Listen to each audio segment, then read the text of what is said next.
কি সমস্যা আপনার? কি সমস্যা? আমার ঘরে চাল নাই। আপনার ঘরে চাল নাই? তা আঙ্গর না আইলেন গেলে গিয়া আমি ঘরে নিয়ে আসি খাইতাম। আঙ্গর না খাইছেন খাইতেন?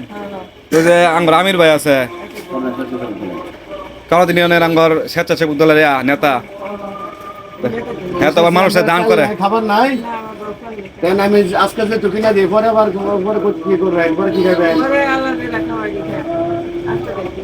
আমরা গরিব দুঃখী মানুষের পাশে আছি কারো দিকে স্বেচ্ছাসেবক দল আমি গরিবের পাশে আছি আমি গরিবের সন্তান গরিবের পাশে আছি আপনার চাল এনে কিনে দিতেছি আয়েন আমি আপনার চাল কিনে দেই না খান হ্যাঁ দোয়া করেন আমার আমির ভাই লেগে দোয়া করবেন।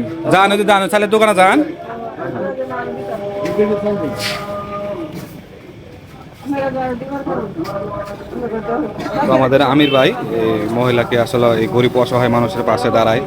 সে এই মহিলাকে কিছু চাউল কিনে দিচ্ছে। এবং দোয়া করবেন দেশ যদি বেকাল খান্দার দিয়া মুক্তি দেশে ফিরতে পারে আমি ঘরে যাই। এই দেশে সরকার এই দেশ বিএনপি সরকার গঠন করলে গরিব দুঃখী মানুষের পাশে দাঁড়াবে এবং শান্তি পাবে আমি ঘরে এটাই চাই।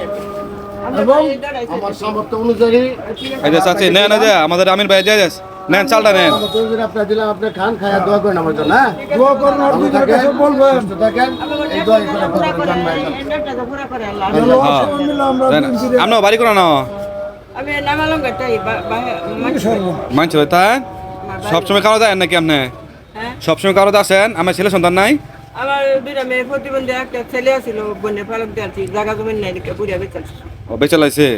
জায়গা যাই হোক আমার স্বামীও তো নাই বেচা না। না না না না কে বাচ্চা যাই হোক তো আমরা দোয়া করি ইনশাল্লাহ যে আপনি আয়েন সবসময় আমির ভাই আপনি যখন আইবেন তখন এখানে আসেন আসলে ইনশাল্লাহ আপনারা আপনার পাশে এসে দাঁড়াইবো আর আমরা তো আছি ইনশাল্লাহ তো দোয়া করবেন আমির ভাই লাগে হ্যাঁ। আমি